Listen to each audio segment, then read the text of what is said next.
میں بلا رہا ہوں، اور آپ کو معلوم ہونا چاہیے کہ پہلا جو آج ہم سبق حاصل کریں گے وہ ہے اللہ کی پہچان۔ یہ ایک کلاس ہے، یہ درس نہیں ہے، اس بات کا دھیان رکھیں، یہ درس نہیں ہے کہ ہم صرف سن رہے ہیں، یہ کلاس ہے، ہم نوٹ بھی کر رہے ہیں، پوائنٹس بھی نوٹ کر رہے ہیں، پھر سوال جواب بھی پوچھے جائیں گے آپ سے کہ آپ نے کیا سیکھا، کیا جانا۔ بات سمجھ میں آ رہی؟ اسی لیے تو کلاس کہتے ہیں اسے۔ تو سمر اسلامک کلاسز یہ درس نہیں ہے۔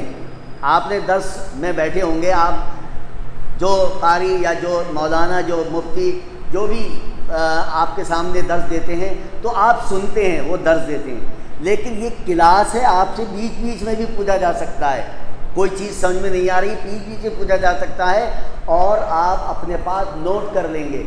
جب ہمارے 6 دن کمپلیٹ ہوں گے، آخر میں آپ کا ٹیسٹ بھی ہوگا، آخر میں آپ کا ٹیسٹ ہوگا کہ آج اب تک آپ نے جو سیکھا ہے، ذرا آپ جائزہ لیتے ہیں ہم آپ کا کہ آپ نے کیا سیکھا۔ الحمدللہ آج ہمارا وقت تھوڑا 20 منٹ آگے بڑھ گیا ہے، لہذا ہم بیچ میں جو ہمارا ریسس ٹائم آئے گا، ریفریشمنٹ کا ٹائم آئے گا، اس میں کچھ کم ٹائم ہم کم کر دیں گے انشاءاللہ آج۔ تو ویسے آگے ہمارے پاس 12:30 بجے کا وقت ہے، انشاءاللہ پورا ہوگا اللہ نے چاہا تو میں بہت ادب کے ساتھ بلا رہا ہوں شیخ قمر الزمان صاحب حفظ اللہ، یہ اللہ کی پہچان ہمارے سامنے رکھیں گے انشاءاللہ، اور ہم اس کو آج سیکھیں گے انشاءاللہ۔ جزاکم اللہ۔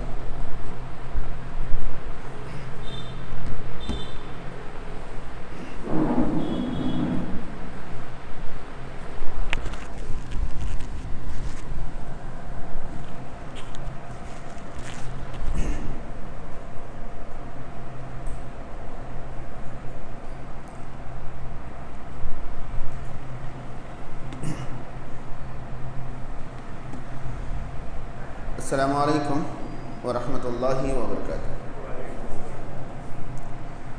الحمدللہ رب العالمین، والصلاة والسلام علی سید الانبیاء والمرسلین وعلی آلہ واصحابہ اجمعین، اما بعد۔ جیسا کہ آپ نے محترم ڈاکٹر صاحب سے سنا کہ ہم لوگ جس مقصد کے لیے جمع ہوئے ہیں، یہ درس اور خطاب سننا یا لیکچر سننا مقصد نہیں ہے، مقصد ہے ایک کلاس میں حاضری، اور کلاس میں حاضری کا مطلب ہوتا ہے کہ جو سبجیکٹ ہمیں پڑھایا جائے گا اس سبجیکٹ کو اس طرح سے سیکھ لینا کہ اگر ہم سے کوئی اس بارے میں سوال کرے تو ہم اس کا جواب دے سکیں، بتا سکیں۔ اس کے لیے ہمارے سامنے نوٹ بک ہونا ضروری ہے، ہمارا ذہن پوری طرح سے حاضر ہونا ضروری ہے، جو چیزیں ہم سنیں اور سیکھیں اس کو نوٹ بھی کر لیں، اس کو بار بار ریپیٹ بھی کریں۔ اور ڈاکٹر صاحب نے بتایا کہ لاسٹ میں آپ کا ان سارے سبجیکٹ سے ٹیسٹ بھی ہوگا، اور ٹیسٹ میں باقاعدہ جوابات کے اعتبار سے نمبر بھی دیے جائیں گے، اور جو بھی کامیاب ہوں گے ان کو انشاءاللہ انعامات بھی دیے جائیں گے حوصلہ افزائی کے لیے۔ مسئلہ انعام کا نہیں ہے، مسئلہ حاضری کا ہے، سیکھنے کا ہے، اور ہم نے کتنا سیکھا وہ ریویو کرنے کا ہے۔ ٹیسٹ سے ہمیں پتہ چلے گا کہ ہم نے کتنا سیکھا ہے، کتنا حاصل کیا ہے۔ تو چونکہ آج پہلا لیکچر اور پہلا دن ہے، اسی لیے یہ چیزیں آپ کو محسوس کرائی جا رہی ہیں کہ آپ کو پوری طرح سے لیکچر میں حاضر رہنا ہے، ذہن کے ساتھ، سوچ کے ساتھ، کاپی قلم کے ساتھ، اور جو بھی آپ سیکھ رہے ہیں ان کو نوٹ کر لینا ہے، چاہے ذہن میں ہو چاہے کتاب میں ہو۔ جیسا کہ آپ نے سنا، اللہ کی پہچان اس کلاسز کا پہلا لیکچر ہے یا پہلا ٹاپک ہے، اللہ کی پہچان۔ سب سے پہلے یہ ٹاپک رکھنے کا مقصد یہ ہے کہ جس کے لیے ہم سب کچھ کر رہے ہیں اس کی پہچان ہی اگر ہمیں نہ ہو تو ہم کیا کریں گے اور کیسے کریں گے، ہے نا؟ سب کچھ تو اللہ کی رضا کے لیے کر رہے ہیں، اللہ کو راضی کرنے کے لیے کر رہے ہیں، تو اللہ کی پہچان ہونا ضروری ہے یا نہیں ضروری ہے؟ ضروری ہے۔ دیکھیے اللہ کی پہچان کے بارے میں ایک بات ہمارے ذہن میں ہونی چاہیے کہ ایک نیچرل پہچان ہوتی ہے، ایک فطری پہچان ہوتی ہے جو دنیا کے ہر انسان کے اندر موجود ہے، دنیا کے ہر انسان کے اندر موجود ہے۔ یعنی دنیا کا ہر انسان اتنی بات نیچرلی جانتا ہے، فطری طور پر جانتا ہے کہ کوئی نہ کوئی ہے جو اس سارے سسٹم کو چلا رہا ہے۔ یہ نیچرل پہچان ہے، یعنی کہ مکمل پہچان تو ہم پڑھ کر ہی حاصل کر سکتے ہیں، لیکن ایک نیچرل پہچان جو ہے وہ ہر انسان کے دل میں ہے کہ کوئی نہ کوئی ہے۔ آپ دیکھیں گے کہ مسلمان ہو، غیر مسلم ہو، یہودی ہو، نصارہ ہو، کوئی بھی ہو، اس کے دل میں ایک مالک کا، ایک خالق کا اور ایک سب سے سپر پاور کا تصور موجود ہوتا ہے۔ آپ کسی بھی انسان سے سنیں گے بھائی مالک کو منہ دکھانا یا نہیں؟ ہاں، مالک کو منہ دکھائے نہیں؟ یا آپ نے سنا ہوگا کہ اوپر والا سب کچھ دیکھ رہا ہے، وہی انصاف کرے گا، وہی بدلہ لے گا۔ یعنی ایک فطری تعارف جو ہے، ایک نیچرل تھنکنگ اللہ کے بارے میں ہر انسان کے دل میں پہلے سے موجود ہوتا ہے، اور قرآن مجید نے اس کو جگہ جگہ بتایا بھی ہے کہ انسان کی فطرت میں اللہ کی پہچان موجود ہے۔ ہم محسوس کر پاتے ہیں کہ روز سورج ایک جگہ سے نکل کر ایک جگہ ڈوبتا ہے، ایک سسٹم کے مطابق یہ نظام چل رہا ہے، دن اور رات کی تبدیلی ایک نظام کے تحت۔ یہ ساری چیزیں خود بخود تو نہیں ہو رہی ہیں، کوئی نہ کوئی اس کا کرنے والا تو ہے۔ اگر ہم آگے بڑھیں تو ہمیں ملے گا کہ اسلام میں اللہ کی پہچان سب سے بنیادی چیز ہے، سب سے بنیادی چیز، پہلی چیز جو ہے وہ اللہ کی پہچان ہے، کیونکہ اگر ہم اللہ کو صحیح سے نہیں پہچانیں گے تو ہم اللہ کی صحیح سے عبادت بھی نہیں کر پائیں گے۔ ہمارا تعلق اللہ سے اتنا گہرا اور مضبوط نہیں ہوگا جتنا ہونا چاہیے، اور اللہ سے تعلق گہرا نہیں ہوگا تو پھر وہ تعلق کسی اور سے گہرا ہو جائے گا۔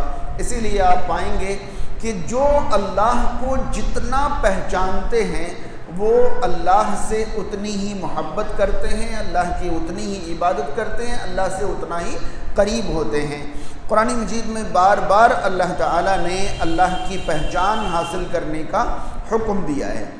صرف قرآن مجید میں لفظ اللہ 2700 سے زیادہ مرتبہ استعمال ہوا ہے۔ قرآن مجید میں صرف لفظ اللہ 2700 سے زیادہ مرتبہ استعمال ہوا ہے، لیکن اللہ کون ہے؟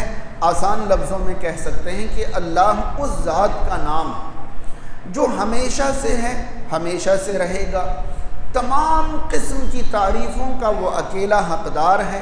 وہ جو کچھ ہو چکا ہے، جو کچھ ہو رہا ہے، جو کچھ ہوگا، ان سب کا خالق اور مالک ہے۔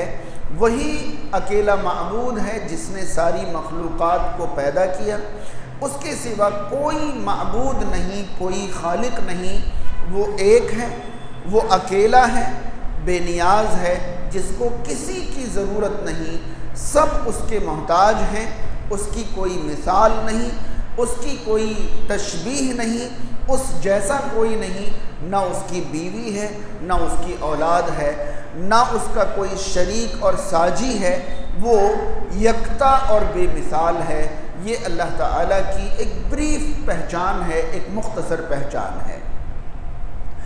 اگر ہم آگے بڑھیں تو اللہ رب العالمین نے قرآن مجید میں مختلف مقامات پر بار بار یہ کہا ہے، فَاعْلَمُوا أَنَّ اللَّهَ عَزِيزٌ الْحَكِيمٌ وَاعْلَمُوا أَنَّ اللَّهَ غَنِيٌّ حَمِيدٌ وَاعْلَمُوا أَنَّ اللَّهَ سَمِيعٌ عَلِيمٌ۔ جگہ جگہ اچھی طرح جان لو اللہ تعالیٰ غنی ہے، علیم ہے۔ اچھی طرح جان لو اللہ تعالیٰ سمیع ہے، بصیر ہے۔ اچھی طرح جان لو اس کے سوا کوئی معبود نہیں۔ بار بار قرآن مجید میں یہ بات ریپیٹ ہے کہ جان لو کہ اس کے سوا کوئی معبود نہیں، جان لو وہی سننے والا، وہی دیکھنے والا، وہی غنی ہے، وہی فلاں ہے، یہ بار بار جان لو کہہ کر اللہ تعالیٰ نے اس بات پر ہمیں ابھارا ہے کہ ہمیں اللہ کے بارے میں علم ہونا چاہیے، اللہ کی معرفت ہونی چاہیے، اللہ کی پہچان ہونی چاہیے۔ اللہ کی معرفت کو بیسیکلی دو حصوں میں تقسیم کرتے ہیں۔ اللہ کی معرفت کو بیسیکلی کتنے حصوں میں؟ دو حصوں میں تقسیم کرتے ہیں۔ پہلی قسم ہے اللہ تعالیٰ کے نام، اللہ کی صفات اور اللہ کی قدرت کو جاننا، یہ معرفت الہی کی، اللہ کی پہچان کی پہلی قسم ہے۔ بہت دھیان سے سنیں، بعد میں یہ سوالات پوچھے جائیں گے آپ سے۔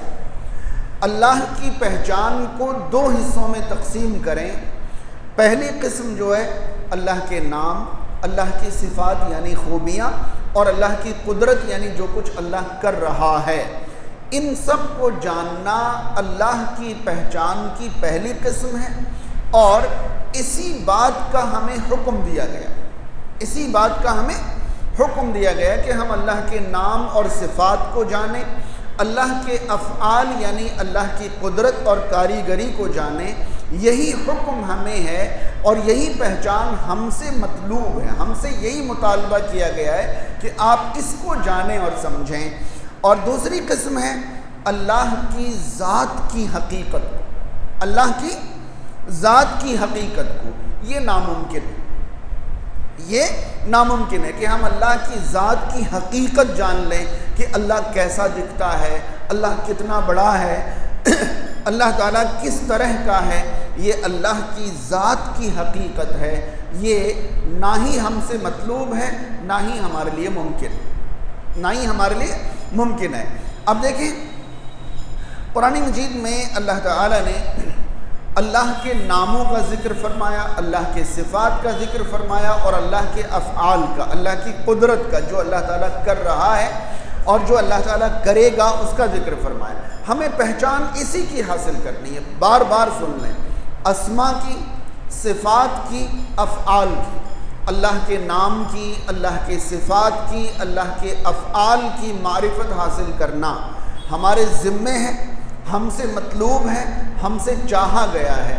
لیکن اللہ کی ذات کی حقیقت جاننا کسی کے لیے ممکن نہیں ہے۔ آئیے ہم اور آپ یہ سمجھتے ہیں کہ اگر کوئی اللہ کی ذات کی حقیقت جاننا چاہے، اللہ کی ذات کی یعنی پرسنلی اللہ تعالیٰ کیا ہے اور کیسا ہے، اگر کوئی یہ جاننے کی کوشش کرے تو اس کے ذرائع کیا ہو سکتے ہیں، اس کے اسباب کیا ہو سکتے ہیں۔ پہلا سبب ہو سکتا ہے کہ انسان عقل سے اللہ کے بارے میں سوچے، انسان عقل سے اللہ کے بارے میں سوچے۔ لیکن اچھی طرح معلوم ہونا چاہیے کہ عقل سے کسی چیز کی حقیقت جاننے کے لیے اس جیسی چیز کا ہماری نظروں کے سامنے ہونا ضروری ہے۔ نہیں آئی بات سمجھ؟ یعنی اگر ہم یہ سوچ رہے ہیں کہ فلاں آدمی کیسا ہوگا، تو ہماری عقل میں جو بھی تصور آئے گا نا، وہ تصور ریلیٹ کرے گا جس کو ہم دیکھ چکے ہیں اس سے۔ ہم نے ہزاروں انسان دیکھے ہیں، ظاہر سی بات ہے انسانوں کی طرح ہی تو وہ ہوگا جس کے بارے میں ہم سوچ رہے ہیں۔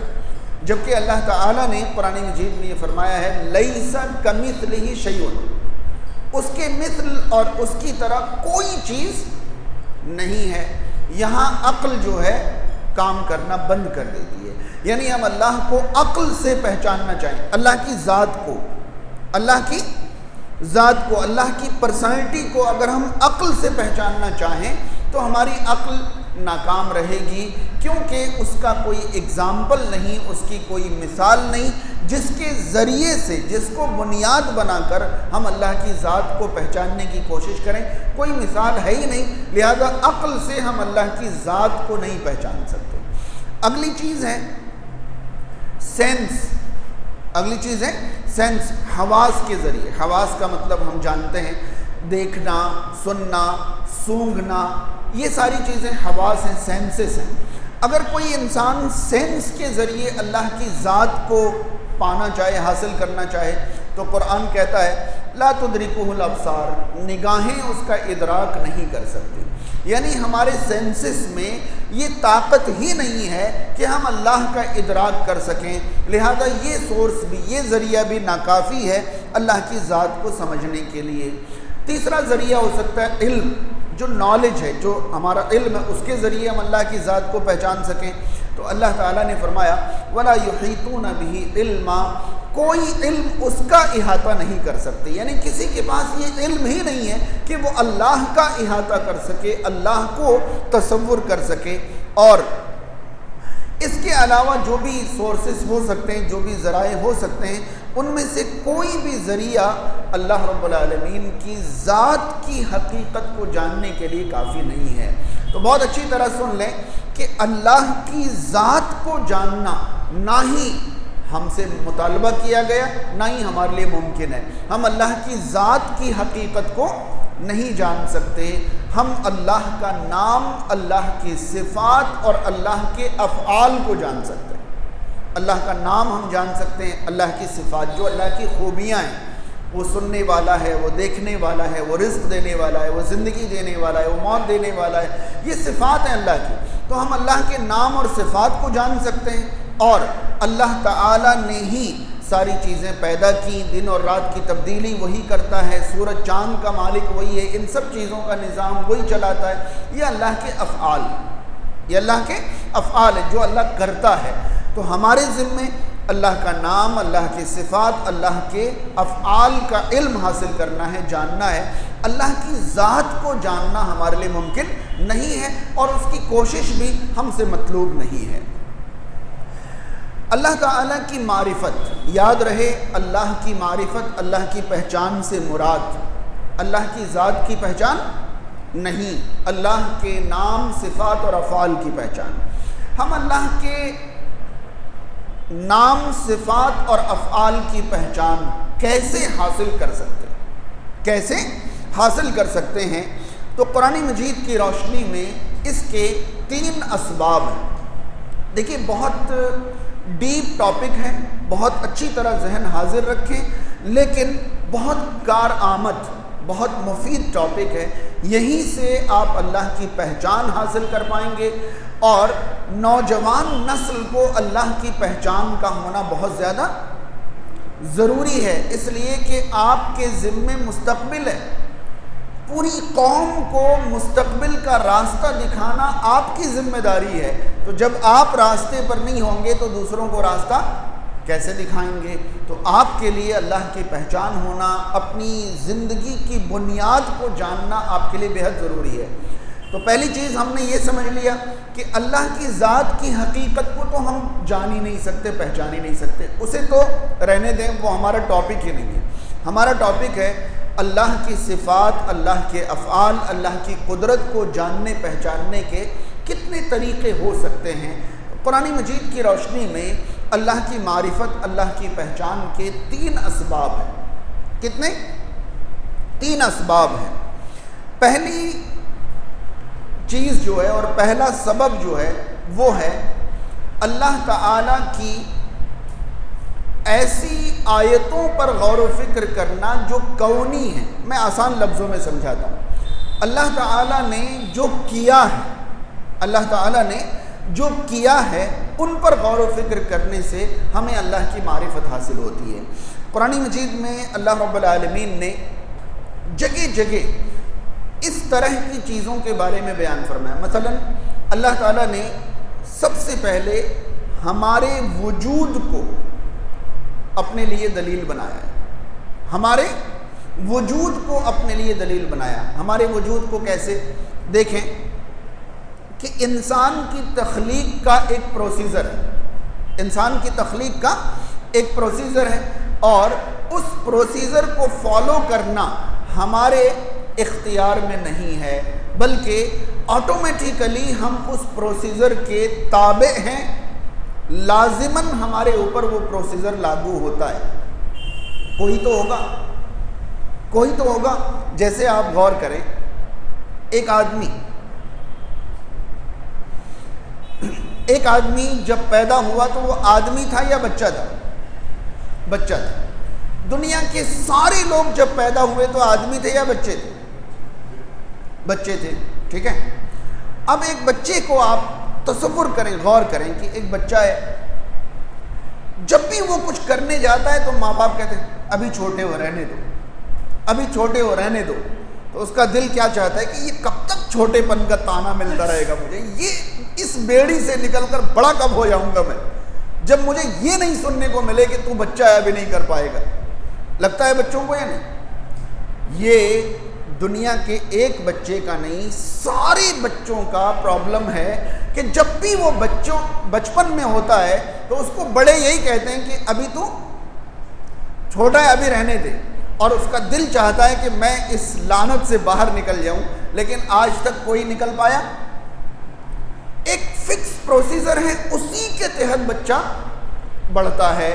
کسی نے تو یہ نظام بنایا ہوگا نا کہ ساری دنیا کی خواہش ایک طرف اور کسی کا بنایا ہوا نظام ایک طرف. اب دیکھیں جب یہ بچہ جوان ہوتا ہے نا، جب یہ بچہ جوان ہوتا ہے تو بڑی امنگیں اور بڑے جوش کے ساتھ یہ اپنی جوانی میں ایسا لگتا ہے کہ یہ دنیا کو تہس نہس کر دے گا، یہ جو اس کے سامنے آئے یہ سب کو کچل کے رکھ دے گا، تہس نہس کر دے گا سب کچھ. ان جوش اور جوانی میں یہ آگے بڑھ رہا ہوتا ہے، لیکن ایک عرصے کے بعد دیکھتے دیکھتے یہ اس پڑاؤ پر پہنچ جاتا ہے جہاں اس کی جوانی ڈھلنے لگتی ہے، جہاں اس کی جوانی ڈھلنے لگتی ہے. پھر وہ چاہتا ہے کہ جس جوانی کو وہ پیچھے چھوڑ آیا ہے اس کو حاصل کر لے. کتنے لوگ چاہتے ہیں دنیا کے ایسا؟ ہاں، ہر کوئی چاہتا ہے، لیکن کیا کوئی اپنی جوانی میں واپس آ سکا؟ اب دیکھیں کہ اللہ تعالیٰ نے کس طرح اس کو آیت کونی کہتے ہیں، یعنی جو کچھ ہو رہا ہے، جو کچھ ہو رہا ہے آیت کونی کے اس طرح تابع کر رکھا ہے کہ پوری کائنات اس کے خلاف چاہے مگر نہیں ہو سکتا، مگر نہیں ہو سکتا. تو وہ کون ہے جو پوری کائنات کی چاہت کے خلاف اپنی چاہت چلا رہا ہے؟ یہی تو پہچان حاصل کرنی. بات سمجھ رہے ہیں؟ مجھے بتائیں کہ کون سا ایسا آدمی ہے، وہ کسی بھی دھرم کا ہو، یہاں تو بات دھرم کی چلی نہیں رہی، وہ کسی بھی دھرم کا ہو، کون سا ایسا آدمی ہے جو جوانی سے آگے بڑھ کر بوڑھا ہونا چاہتا ہے اور پیچھے کی جوانی حاصل نہیں کرنا چاہتا؟ کون ہے وہ؟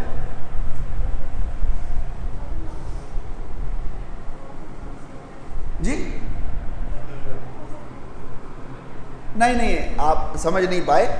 ہر آدمی اپنی پیچھے چھوڑی ہوئی جوانی کو دوبارہ حاصل کرنا چاہتا ہے. کوئی حاصل کر پاتا ہے؟ نہیں.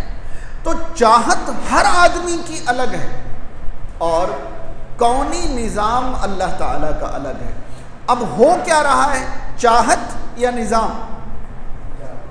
تو یہ سمجھ میں نہیں آ رہا ہے کہ اس کا نظام ہر ایک کی چاہت کے اوپر ہے، اس کی چاہت سے باہر ہماری چاہت کیا ہے؟ کچھ بھی ہو، بس میں نے کچھ بھی ہو، لیکن اس کی چاہت کے آگے ہم مجبور ہیں.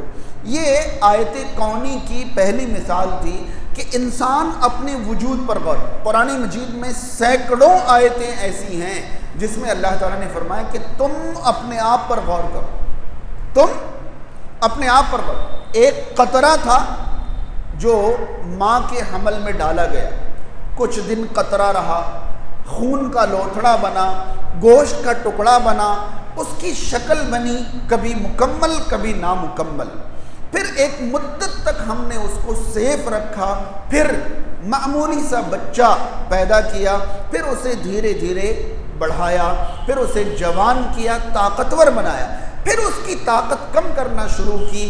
کوئی اس پروسیجر میں موت پا گیا، کوئی اس عمر کو پہنچ گیا جہاں اسے اپنی زندگی بری لگنے لگی، کوئی اس عمر کو پہنچایا گیا جہاں اسے اپنی زندگی، اگر کوئی وہاں سے پہلے ختم ہونا چاہے تو بھی اس کے بس کی بات نہیں، کوئی یہاں سے آگے بڑھنا چاہے تو بھی اس کے بس کی بات نہیں. یہ اللہ کی پہچان کا پہلا ذریعہ ہے کہ ہم آیت کونی پر غور کریں. آیت کونی کا مطلب جو کچھ ہو رہا ہے، جو کچھ ہو رہا ہے اس پر غور کریں اور آگے بڑھیں۔ آیت کونی میں اللہ تعالیٰ نے اگلی مثال پیش کی ہے ہمارے سراؤنڈنگ کی۔ پہلی مثال ہماری ذات کی، جو میں نے ابھی آپ کو بتایا کہ ہماری ذات میں جو بھی تبدیلیاں ہوتی ہیں وہ ہماری چاہت ہو یا نہ ہو ہمارے اوپر اپلائی ہوتی ہیں، ہمارے اوپر اپلائی ہوتی ہیں۔ کس کی مرضی سے؟ کسی کی مرضی سے تو ہوتی ہے نا، ہماری چاہت کے خلاف ہوتی ہیں۔ کوئی ہے جو ہماری چاہت کو لات مار دیتا ہے اور اپنی چاہت نافذ کر دیتا ہے اور ہم کچھ نہیں کر سکتے، ہم کچھ نہیں کر سکتے۔ آگے دیکھیں تو ہمارے سراؤنڈنگ سے ہمیں اللہ کی پہچان حاصل ہوتی ہے۔ سراؤنڈنگ سے کیسے؟ دن رات کا بدلنا، سورج چاند کا چلنا، ٹھیک ہے، موسم کی تبدیلی، یہ ساری چیزیں اللہ کی پہچان کی دلیل ہیں۔ کئی بار آپ نے دیکھا ہوگا کہ انسان چاہتا ہے کہ رات جو ہے وہ ختم نہ ہو، رات جو ہے وہ ختم نہ ہو، یہ رات چلتی رہے، کچھ بھی بہترین سا اس کی زندگی میں ہو رہا ہے رات میں، اور اسے معلوم ہے رات ہوتے ہی یہ کیا ہو جائے گا، اب وہ چاہ رہا ہے رات ختم نہ ہو، چاہتا رہے۔ اس کے لیے رات ایک منٹ بھی لمبی ہوگی نہیں۔ کچھ لوگ ایسے ہیں جو دن میں سیف ہیں، رات ہوتے ہی ان کو ڈر لگنے لگتا ہے، وہ چاہتے ہیں رات نہ ہو، وہ چاہتے ہیں رات، وہ چاہتا رہے، اس کے لیے رات ایک منٹ دیر سے آئے گی نہیں۔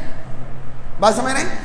اب یہ دن اور رات کے گھٹنے بڑھنے میں بھی اللہ تعالیٰ نے بہت بڑی نشانی بتائی۔ قرآن مجید میں یہی آیتیں ہیں، جب آپ قرآن پڑھیں گے اس طرح کی آیتیں تو بار بار، مجھے وقت نہیں ہے کہ میں ایسی آیتیں پیش کروں، ورنہ اللہ تعالیٰ نے آسان لفظوں میں ان فی خلق السماوات والارض واختلاف اللیل والنہار، زمین اور آسمان کی خلقت میں، دن اور رات کی تبدیلی میں، آسمان سے اترنے والی بارش میں، چلنے والی ہواؤں میں، ان سب چیزوں میں عقل مندوں کے لیے بڑی بڑی نشانیاں ہیں۔ کس بات کی نشانی ہے؟ کس بات کی نشانی ہے؟ اللہ کے موجود ہونے کی، اللہ کے موجود ہونے۔ بار بار قرآن کہتا ہے کہ تمہاری ذات میں نشانی ہے، تمہارے آس پاس میں نشانی ہے، تمہارے پاسٹ میں نشانی ہے، تمہارے فیوچر میں، ہر چیز میں نشانی ہے، نشانی ہے، نشانی ہے، نشانی۔ کس بات کی نشانی؟ نشانی کسے کہتے ہیں؟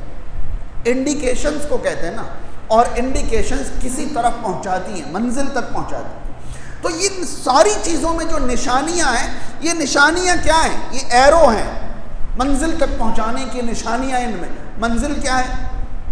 اللہ کی ذات۔ منزل کیا ہے؟ تو اللہ کے وجود کی نشانیاں ہیں، اللہ کے موجود ہونے کی نشانی ہے، اللہ کے ہونے کی نشانیاں ہیں۔ ان سب چیزوں میں اللہ کے ہونے کی نشانیاں ہیں۔ آپ تو ہر کون پر، یہ کون جو ہے نا، عربی میں کون کہتے ہیں ہونے کو، پروسیجر کو، جو بھی پروسیجر ہو رہا ہے کائنات میں، ہر پروسیجر میں اللہ کے موجود ہونے کی دلیل ہے۔ یہی عبرت ہے، یہی نشانی ہے، یہی آیت ہے، اور اسی کو قرآن مجید میں بار بار اللہ تعالیٰ فرماتا ہے۔ پودوں کو دیکھا کبھی تم نے؟ ایک دانے کو تم زمین کے اندر گاڑ دیتے ہو، اس کے بعد بے فکر ہو جاتے۔ کون ہے جو اس دانے کو پھاڑتا ہے؟ اس میں سے معصوم سا کوپل نکالتا ہے، دو پتوں سے نکلنے والا یہ کوپل بعد میں چل کر دو شکلیں اختیار کر لیتا ہے۔ کبھی تو یہ جوان اور بوڑھا ہو کر چورا چورا بن جاتا ہے۔ آپ کو معلوم ہے نباتات جو زمین سے اگنے والے پودے ہیں، اس کی دو قسمیں۔ کچھ پودے ایسے ہیں جو ایک فصل کے لیے تیار ہوتی ہیں، بس دوسری فصل کی اس میں طاقت، اس کو ہم فصل کہتے ہیں، پودے کہتے ہیں۔ اور کچھ ایسے ہیں جو بار بار پھل دینے قابل ہوتے ہیں، اس کو ہم پیڑ کہتے ہیں، اس کو ہم پیڑ کہتے ہیں۔ ایک بار وہ پیڑ اگ جائے، ایک بار وہ پھول پکڑتا ہے، پھل پکڑتا ہے، تیار ہوتا ہے، جھڑ جاتا ہے، ختم۔ اس کے بعد اگلے سیزن میں پھر اسی پیڑ میں پھول پھل اور ہوتے ہیں۔ لیکن دھان کو دیکھیں، گیہوں کو دیکھیں، اور چیزوں کو دیکھیں، یہ صرف ایک فصل کے لیے۔ ان کی بناوٹ ان کے حساب سے ہے، اور پرماننٹ پھل دینے والوں کی بناوٹ اپنے حساب سے ہے۔ تو کوئی تو ہے جو اس طرح ڈیزائن کر رہا ہے. ہم نے تو کھیت میں دانہ ڈالا اور آ گئے گھر. کون ہے جو اس حساب سے اس کو تیار کرتا ہے؟ دھان کے پودے اگر دھان کے کھیت میں آم کے پیڑ کی طرح جڑ پکڑ لیں اور ایک بار فصل دے کر وہ پھر فصل دینے کے قابل نہ رہے تو وہ کھیت دوبارہ کھیتی کے قابل نہ رہے. اس کی جڑ اسی حساب سے، اس کے تنے اسی حساب سے، اس کے ساری چیزیں اسی حساب. ان سب چیزوں کو اللہ تعالیٰ نے دلیل بنایا ہے قرآن مجید. ان سب چیزوں کو دلیل بنایا. اور بھی بے شمار چیزیں اللہ تعالیٰ نے ہمارے ماحول کو یا ہمارے آس پاس ہمیں کیا چیزیں دکھتی ہیں. یہ پیڑ پودے دکھتے ہیں، سورج چاند دکھتے ہیں، ہمیں جمادات دکھتے ہیں، پتھر، ندی، نالے، جنگلات، یہ سب دکھتے ہیں. پھر ہمیں حیوانات دکھتے ہیں، الگ الگ جانور دکھتے ہیں.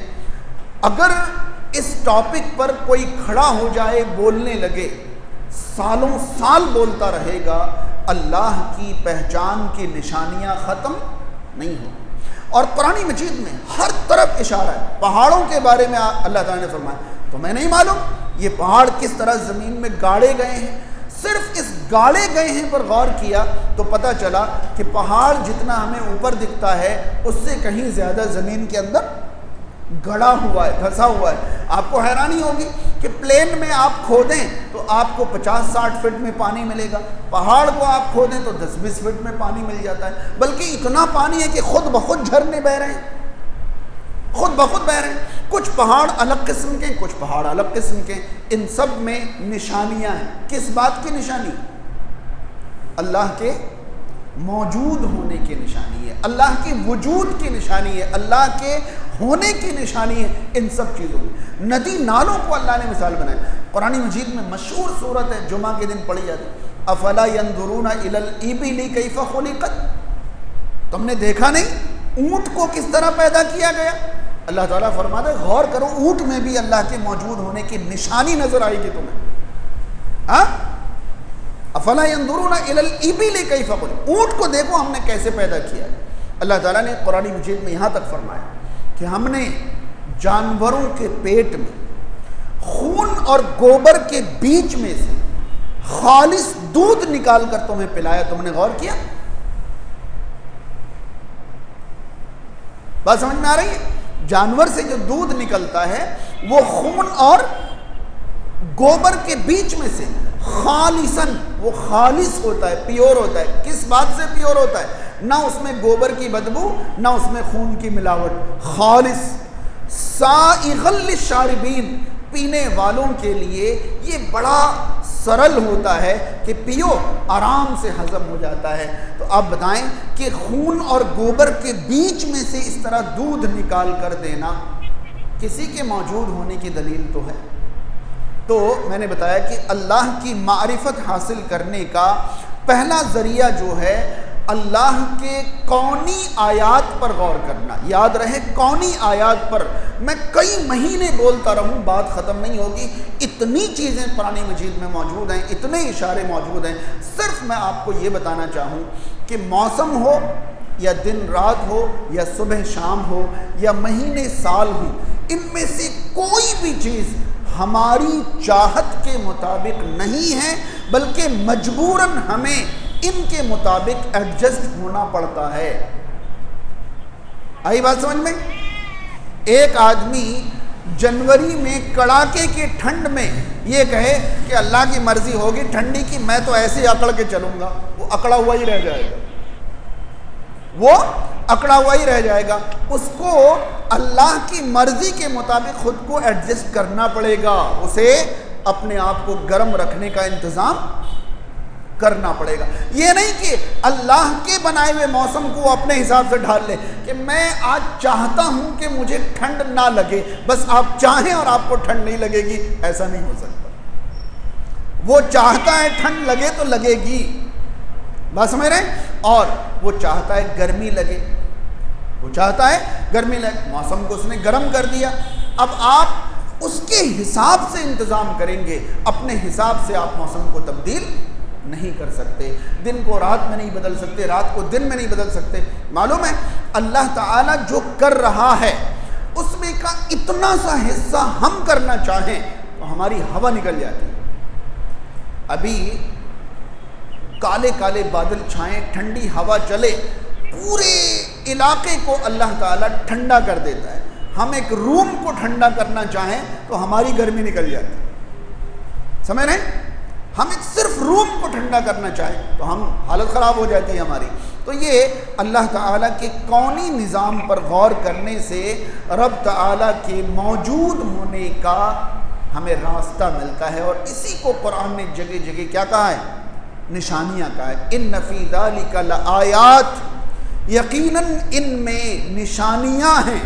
کبھی کہا لقوم یؤمنون، یقین کرنے والوں کے لیے، کبھی کہا لقوم یعقلون، عقل سے کام لینے والوں کے لیے، کبھی کچھ، لیکن نشانیاں ہیں. تو نشانیاں کن میں ہیں؟ اگر ہم غور کریں اللہ کے کونی آیات پر، اللہ کے کونی آیات پر، یعنی جو کچھ اللہ کر رہا ہے اس پر غور کریں تو ہمیں اللہ کے موجود ہونے کی پہچان حاصل ہوتی ہے. آگے بڑھیں تو اللہ تعالیٰ کی پہچان حاصل ہوتی ہے اللہ کے کلام پر غور و فکر کرنے سے. اللہ کے کلام پر، ایک تو کون ہے جس کو سبھی دیکھ سکتے ہیں، ایک اللہ کا کلام. آپ قرآن مجید میں گہری نظر ڈالیں اور نظر ڈالنے کے بعد اللہ کے حکم پر، اللہ کی منع پر، جو اللہ نے حکم دیا ہے اس پر، جو اللہ نے منع کیا اس پر غور کریں. آپ کو زبردست احساس ہوگا کہ کوئی ذات ہے جو ہمیں ہم سے بہتر جانتا ہے. کوئی ذات ہے جو ہمیں ہم سے بہتر جانتا ہے. جب بھی آپ قرآن کی آیتوں پر غور کریں گے یہ بات آپ کو محسوس ہوگی اور پھر آپ کو پتہ چلے گا کہ اللہ ہے.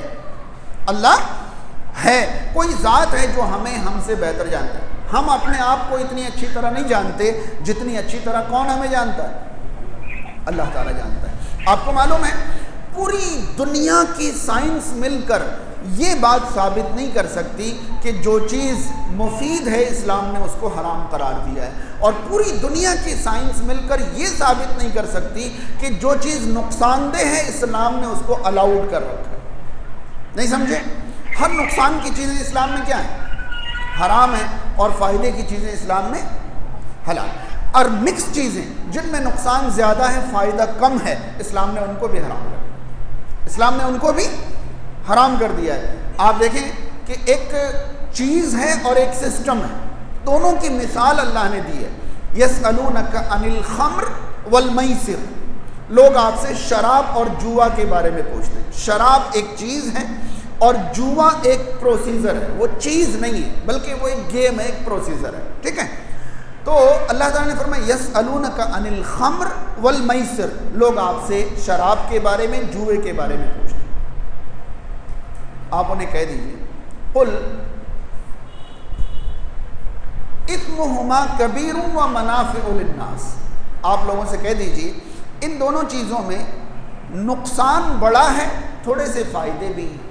نقصان بڑا ہے، تھوڑے سے فائدے بھی ہیں. کیا مطلب؟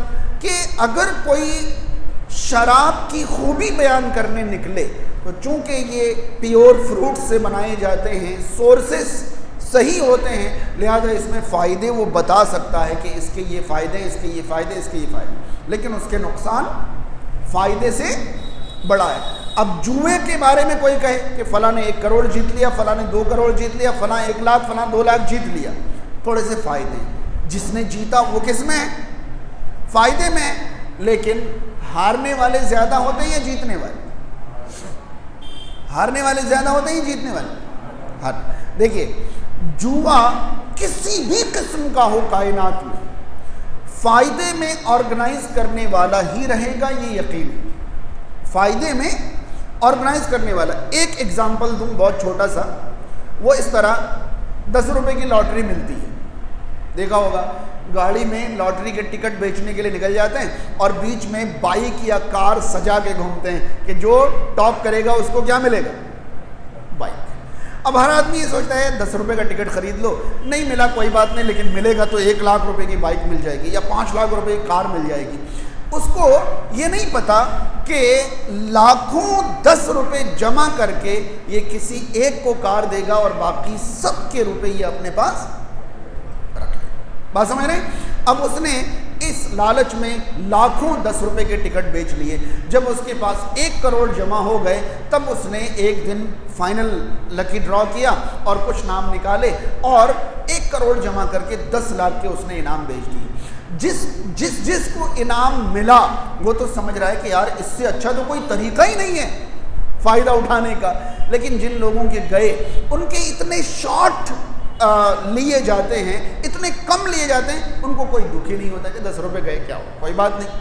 تو اللہ تعالیٰ نے ہر اس چیز کو حرام کیا ہے جو نقصان کا ہو, ہر اس چیز کو حلال کیا ہے جو فائدے کا ہو, اور جس کا فائدہ کم اور نقصان زیادہ ہے اسے بھی اللہ نے کیا کر دیا, حرام کر دیا, تاکہ انسان بہترین ہیلدی پرسکون اور مطمئن زندگی گزار سکے. اور آگے بڑھیں. تیسرا ذریعہ ہے اللہ کی معرفت حاصل کرنے کا, جو اللہ رب العالمین نے کر دیا ہے اس پر غور کرنا, اس پر غور کرنا. یاد رہے, جو اللہ تعالیٰ کر رہا ہے اس پر غور کرنا اللہ کی معرفت کا ایک سبب. جو اللہ تعالیٰ نے حکم دیا ہے, جو اللہ نے قانون دیا ہے, اس پر غور کرنا دوسرا سبب ہے. اور جو اللہ تعالیٰ نے کر دیا ہے اس پر غور کرنا تیسرا سبب. کیا کر دیا ہے؟ قوم نوح, قوم عاد, قوم سمود, قوم لوط, ان سب کو اللہ نے نافرمانیوں کی بنا پر کیا کر دیا؟ ہلاک کر دیا, تباہ کر دیا. آج بھی دنیا میں ان کی نشانیاں موجود ہیں. میں آپ سب کو یہ ریکمنڈ کروں گا کہ یوٹیوب پر ایک ویڈیو فلم موجود ہے قرآن کے تاریخی مقامات کے نام پر. قرآن کے تاریخی مقامات کے نام پر کیرل کے ایک ڈاکٹر ہیں, ڈاکٹر مصطفیٰ کمال پاشا کے نام سے. آج سے 20 سال پہلے, 25 سال پہلے اس شخص نے دنیا کے ان تمام مقامات کا سفر کیا جہاں کا ذکر قرآن مجید میں ملتا ہے, اور ان سب جگہوں کی پاسبل ویڈیوز بنائی ہیں اور قرآن کی آیتوں سے ریلیٹ کر کے ان کو دکھایا ہے. میں نے بہت چھوٹا تھا جب ہی یہ ویڈیو دیکھی تھی. قرآن کے تاریخی مقامات, مصطفیٰ کمال پاشا کی بنائی ہوئی یہ ویڈیو ہے. لگ بھگ 2 گھنٹے کی ویڈیو, لگ بھگ 2 گھنٹے کی ویڈیو. آپ کو اس سے اللہ تعالیٰ نے جو کر دیا ہے اس پر غور کرنے کا موقع ملے گا. بات سمجھ رہے ہیں؟ تو اللہ کی معرفت حاصل کرنے میں ابھی تک جو باتیں ہم نے سنی وہ یہ کہ اللہ کی ذات کی حقیقت نہ ہم جان سکتے ہیں نہ ہمیں جاننا ہے. اللہ کے نام, صفات اور افعال کی معرفت حاصل کرنا ہے. اللہ کے افعال اور صفات کی معرفت حاصل کرنے کے 3 بنیادی ذرائع ہیں. پہلا ذریعہ جو ہو رہا ہے اس پر غور کرنا, جو اللہ تعالی ہم سے چاہتا ہے اس پر غور کرنا. جو اللہ تعالی ہم سے چاہتا ہے یعنی ہم کیا کریں کیا نہیں کریں اس پر غور کرنا. اور جو اللہ تعالیٰ نے کر دیا ہے, جو انجام نافرمانوں کا ہوا ہے, ان پر غور کرنا. یہ اللہ کی معرفت کے اسباب, یہ اللہ کی معرفت کے اسباب ہیں.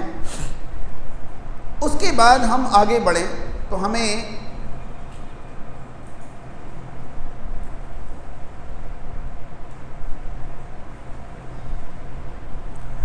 یہ سمجھنا چاہیے کہ اگر ہم یہ ساری چیزیں کر لیتے ہیں, اگر ہم یہ ساری چیزیں کر لیتے ہیں یعنی اللہ کی معرفت حاصل کر لیتے ہیں, اللہ کو پہچان لیتے ہیں, تو ہماری زندگی میں کیا اثر ظاہر ہے. اگر ہم اللہ کو پہچان لیتے ہیں تو ہماری زندگی میں کیا اثرات ظاہر ہوں گے. یعنی ہمیں کب لگے گا کہ ہم نے اپنے اللہ کو کیا کر لیا, پہچان لیا, یہ کب لگے گا. اس کے کچھ اسباب بتا کر میں اپنی بات پوری کر دوں. سب سے پہلی چیز, اگر ہمیں لگے کہ اللہ کے سوا کوئی معبود نہیں, خالق اور مالک نہیں, یعنی اگر اللہ کے اکیلے مالک ہونے کی بات ہمارے دل سے اٹھے تو سمجھ لیں کہ ہم نے اللہ کو پہچان لیا, ہم نے اللہ کو پہچان لیا. کیونکہ ابھی جو اگزامپلس میں نے دیے, جو بھی نظام کے بارے میں نے آپ کو بتایا, ایک سے زائد اللہ ہو تو اتنا اسموتھلی یہ نظام چلنا ممکن نہیں ہے. یہ ہر چیز اس بات کی دلیل ہے کہ اللہ ہے اور کتنا ہے, اکیلا ہے. کیونکہ کروڑوں سالوں سے, آج کتنی تاریخ ہے, 17 جون 2023, 17 جون 2023 کو جتنے بج کر جتنے منٹ پر سورج نکلا ہے، ہر سال 17 جون کو اتنے بج کر اتنے ہی منٹ پر سورج نکلتا ہے۔ ایک سے زائد معبود ہوتے تو یہ ممکن؟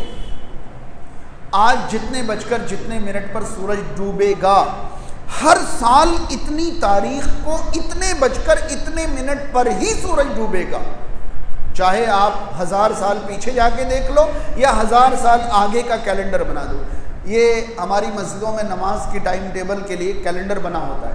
یہ کس سال کا کیلنڈر ہے پتہ ہے آپ کو؟ یہ نماز کا ٹائم ٹیبل ہے نا، ظہر کا ٹائم اتنے بجے ہوتا ہے، عصر کا اتنے بجے، مغرب کا اتنے بجے، عشاء۔ یہ کس سال کا کیلنڈر ہے معلوم ہے آپ کو؟ کس سال کا کیلنڈر ہے؟ شاید میری بات نہیں سمجھ پائے۔ اس میں اوپر ہی لکھا ہوتا ہے دائمی نقشہ اوقات۔ دائمی کا مطلب جانتے ہیں؟ ہمیشہ کے لیے، جب تک زمین قائم رہے گی یہ نقشہ کام کرے گا۔ سمجھ رہے ہیں؟ جب تک زمین قائم رہے گی یہ نقشہ کام کرے گا، اگلے سال یہ نقشہ بدل نہیں جائے گا۔ رمضان کا ٹائم ٹیبل اس لیے بدل جاتا ہے کیونکہ رمضان ہر سال الگ الگ مہینے میں آتا ہے۔ شاید آپ کو معلوم ہو کہ چاند کا نظام الگ ہے، سورج کا نظام الگ ہے۔ سورج کے نظام سے ٹائمنگ طے ہوتی ہے، چاند کے نظام سے تاریخیں طے ہوتی ہیں۔ جو اسلام میں چاند کے نظام ہے اس سے مہینے طے ہوتے ہیں، اس سے وقت طے ہوتا ہے سورج کے لیے۔ تو یہ ہمیشہ کے لیے بنا ہوا، ہمیشہ کے لیے ایک ہی طرح سے سورج کا نکلنا اور ڈوبنا کتنے معبود کی گواہی دیتا ہے؟ کتنے معبود کی گواہی دیتا ہے؟ آپ کو پتہ ہے، آپ اپنے گھر میں اکیلے رہو، بہت چھوٹی سی مثال، آپ اپنے گھر میں اکیلے ہو، مان لیجیے آپ ہاسٹل میں رہ رہے ہو، آپ کو سیپریٹ ایک روم ملا ہے، تو آپ جو چیز جہاں رکھو گے آپ کو وہ چیز وہی ملے گی، جو چیز جہاں رکھنا چاہو گے وہیں رکھ دو گے۔ یہ کب؟ جب آپ روم کے مالک کتنے ہو؟ آپ 2 لوگوں میں روم شیئر کر لو، کبھی آپ نے ٹاول یہاں رکھا ہوگا تو تھوڑی دیر کے بعد آپ کو وہاں ملے گا۔ کیوں؟ کیونکہ آپ کے روم میں آپ کے ساتھ کوئی اور ہے، آپ نے یہاں ٹانگا تھا تو وہیں تھوڑی رہ جائے گا، وہ وہاں بھی تو ٹانگ سکتا ہے۔ کبھی آپ نے صابن یہاں رکھا، تھوڑی دیر میں آپ چلا، کہاں گیا یہ میں نے ابھی تھوڑی دیر پہلے یہاں رکھا تھا۔ ایک سے زائد ہوں تو چیزیں اپنی جگہ قائم نہیں رہ سکتی، کیونکہ آپ نے جہاں رکھا تھا آپ کے پارٹنر نے اس کو وہاں سے، اللہ تعالیٰ نے سورج کا نظام بنایا ہے۔ کوئی اور اللہ ہوتا تو کبھی تو سورج کو ادھر ادھر کرتا، ہاں کبھی تو چاند کو ادھر ادھر کرتا، کبھی تو دن رات کو ادھر ادھر کرتا۔ اللہ تعالیٰ کیا بات ہے ابھی تک سورج نہیں نکلا، میں نے تو اتنے بجے نکلنے کے لیے کہا تھا۔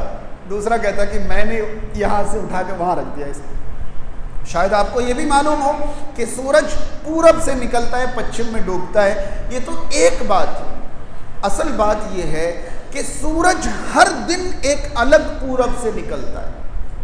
سورج ہر دن ایک الگ پورب سے نکلتا ہے، نہیں معلوم آپ کو؟ یہ جو پورب ہے آپ پائیں گے کہ چھوٹے دن رات میں سورج اس طرف سے ایسے کر کے نکل کے جاتا ہے اور ڈوب جاتا ہے، اس لیے دن چھوٹے ہو جاتے ہیں۔ اور گرمیوں میں یہ بالکل سیدھے جاتا ہے، اس لیے 2 گھنٹے دن بڑھ جاتے ہیں۔ تو روز آج سورج یہاں سے نکل رہا ہے، کل یہاں سے، کل یہاں سے، کل یہاں سے، کل یہاں سے، کل یہاں سے، کل یہاں، اس طرح کر کے دن گھٹتے جاتے ہیں۔ جب وہاں پہنچ جاتا ہے دن بالکل، پھر سورج وہاں سے واپس آنا شروع ہوتا ہے اور یہ جانے اور آنے میں 1 سال لگ جاتے ہیں۔ تو روز کے سورج کا پورب الگ ہے، روز کے سورج کا پچھم الگ ہے۔ اللہ تعالیٰ نے سورج کے نکلنے اور ڈوبنے کے لیے قرآن میں 3 الفاظ استعمال فرمائے۔ پہلا لفظ سمت، مشرق اور مغرب، مشرق اور مغرب۔ دوسرا لفظ مشرقین اور مغربین، ہے نا، کہ یہاں سے نکلنا شروع ہوتا ہے اور وہاں جا کر ختم ہوتا ہے۔ تو مشرق کتنے ہو گئے؟ 2، مشرقین اور مغربین سورہ رحمان میں۔ اور تیسرا لفظ ہے مشارق اور مغارب، یعنی بے شمار مشارق ہیں، بے شمار مغارب۔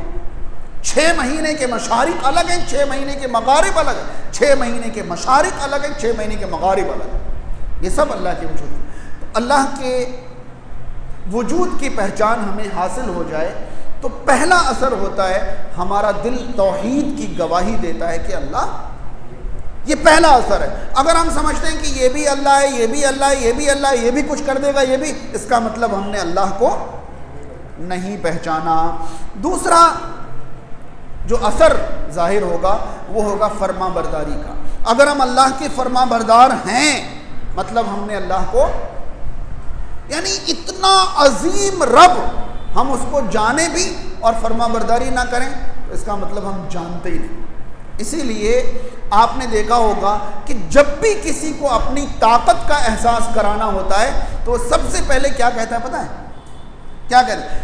مجھے اپنی طاقت کا احساس دلانا ہے کسی کو تو سب سے پہلے جانتا ہے میں کون ہوں۔ تو یہ جاننے سے کیا ہوگا بھائی؟ تو جانتے ہیں ہوگا تو جو کچھ بھی ہوگا۔ اگر ہمیں نہیں ڈرنا ہے تو ہم یہ جواب دیتے ہیں کیا کروں میں تجھے جان کر، ہوگا جو بھی ہوگا۔ اگر ہم اللہ کو جان لیں اور اس کی فرما برداری نہ کریں، ایسا ممکن نہیں ہے۔ تو اللہ کی معرفت کا دوسرا اثر جو ہے اللہ کی فرما برداری۔ پہلا اثر اللہ کی توحید ہے، یعنی اللہ کو جان لیں تو ہم اللہ کو ایک ہی مانیں گے، ایک سے زیادہ نہیں مان سکتے۔ دوسرا اثر ہماری زندگی پر جو ظاہر ہوگا وہ فرما برداری ہے، اور تیسرا اثر جو ظاہر ہوگا وہ محبت۔ وہ آپ کو پتہ ہے محبت کس سے ہوتی ہے؟ جس کے کام ہمیں بڑے خوبصورت اور بڑے اچھے لگے۔ ایسا نہیں کہ ہم چاہیں کسی سے تو محبت ہو جائے، اور ہم چاہیں تو، کئی بار ایسا ہوتا ہے ہم جس سے محبت نہیں کرنا چاہیں اس کے روز روز روز روز ایکٹیویٹیز اتنے شاندار ہمیں دکھتے ہیں کہ نہیں چاہتے ہوئے بھی ہمیں اس سے کیا ہو جاتی ہے۔ اور کئی بار ہم کسی سے محبت کرنا چاہیں، روز اس کے اتنے نیگیٹیوٹیز دکھتے ہیں کہ نہیں چاہتے ہوئے بھی ہمیں اس سے نفرت ہو جاتی ہے۔ آپ تو اللہ کو پہچانتے چلے جائیں، اللہ کی محبت بڑھتی چلے جائے۔ بار بار قرآن میں اللہ تعالیٰ نے یہ بات کہی ہے کہ تم دیکھو آسمانوں میں کوئی کمی تمہیں دکھائی دیتی ہے، دن رات کی تبدیلی میں کوئی گڑبڑی تمہیں دکھائی دیتی ہے، نظام چلنے میں کہیں کوئی کمی، اس خوبصورت انداز میں نظام کو چلانے والے سے اگر محبت نہ ہو، آپ تو ایک کیڑا دیکھ لیں کبھی، اس کی خوبصورتی دیکھ کے آپ حیران رہ جائیں گے، کس نے دی ہے خوبصورت؟ خوبصورت کیڑا پیدا کرنے والے سے محبت نہ ہو ہی نہیں سکتا۔ آپ کہیں پر پہاڑ کے قریب پہنچیں، جھرنا بہ رہا ہو اور نباتات اور پیڑ پودے اگے ہوں، وہاں سے ایک ساتھ اوپر اور نیچے کے آپ کو نظارے دکھ رہے ہوں، اس کے بنانے والے سے محبت نہ ہو ہی نہیں سکتا۔ تو اللہ کی پہچان کا تیسرا اثر یہ ہے کہ ہمیں اللہ کی ذات سے کیا ہو جائے گی؟ محبت ہو جائے گی، کیونکہ اس سے بہتر کام کوئی کر ہی نہیں سکتا۔ چوتھا اثر جو ہے وہ اللہ پر یقین پیدا ہو جائے، اللہ پر یقین پیدا ہے۔ کیوں؟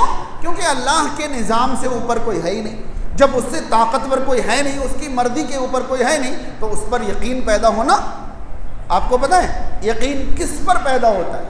جس کی طاقت پر ہمیں بھروسہ ہو، جس کی ایک چھوٹے سے بچے کو ہم اپنا کوئی کام سونپ دیں تو بار بار ملتے بھائی کر لے گا، بھائی ہو جائے گا تجھ سے، یہ کیوں بار بار شک پیدا ہو رہا ہے؟ کیونکہ ہمیں اس کی طاقت پر بھروسہ نہیں ہے۔ لیکن جب ہم ایک طاقتور انسان کو اپنا کوئی کام سونپیں تو ہم دوبارہ نہیں پوچھتے کہ ہو جائے گا تم سے یا نہیں ہو جائے گا، نہیں پوچھتے، کیونکہ اس کی طاقت پر ہمیں بھروسہ ہوتا ہے۔ تو اللہ پر یقین پیدا ہو جائے گا اگر ہم اللہ کو پہچان لیں۔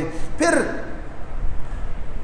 ہماری زندگی میں ایک اور اثر پیدا ہوگا، اگر ہم اللہ کو پہچان لیں تو ہر وقت اللہ کا تصور ہمارے ذہن میں رہے گا، ہم کبھی اللہ کی نگاہ سے، اللہ کی نظر سے باہر نہیں آ سکتے۔ پھر ہم بند کمرے میں رہیں یا پبلک پیلس میں، سڑکوں پر رہیں، ہمارے ذہن میں ہر وقت یہ رہے گا کہ کوئی ہے جو ہمارے اوپر اپنی مرضی چلا رہا ہے، ہمیں دیکھ رہا ہے اور ہمارے اوپر سارا اختیار رکھتا ہے۔ اللہ کی پہچان جو ہے ہمیں اللہ کا تصور ہر وقت دلائے گی، اور اخیر میں ان کا اثر، اللہ کی معرفت کا اثر اخیر میں یہ ہوگا کہ انشاءاللہ ہم جنت میں داخل ہو جائیں، انشاءاللہ ہم جنت میں۔ ظاہر سی بات ہے جب اللہ کو پہچان لیں گے تو اللہ کی فرما برداری کریں گے، جب فرما برداری کریں گے تو اثر کیا ہوگا؟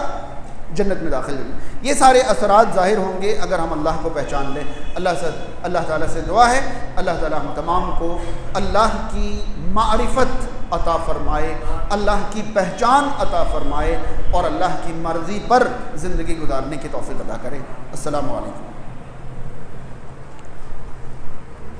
ریفریشمنٹ کے لیے ہاں 15 منٹ سے۔ السلام علیکم ورحمۃ اللہ وبرکاتہ۔ جزاکم اللہ خیراً۔ ابھی آپ نے اللہ تعالیٰ کی پہچان خوب اچھے طریقے سے سمجھی۔ یہ نوٹس آپ کے پاس موجود ہیں، آپ نے نوٹ کر لیے ہوں گے کیونکہ اسی میں سے آپ سے سوال پوچھے جائیں گے۔ اب ریفریشمنٹ کا وقت ہو رہا ہے۔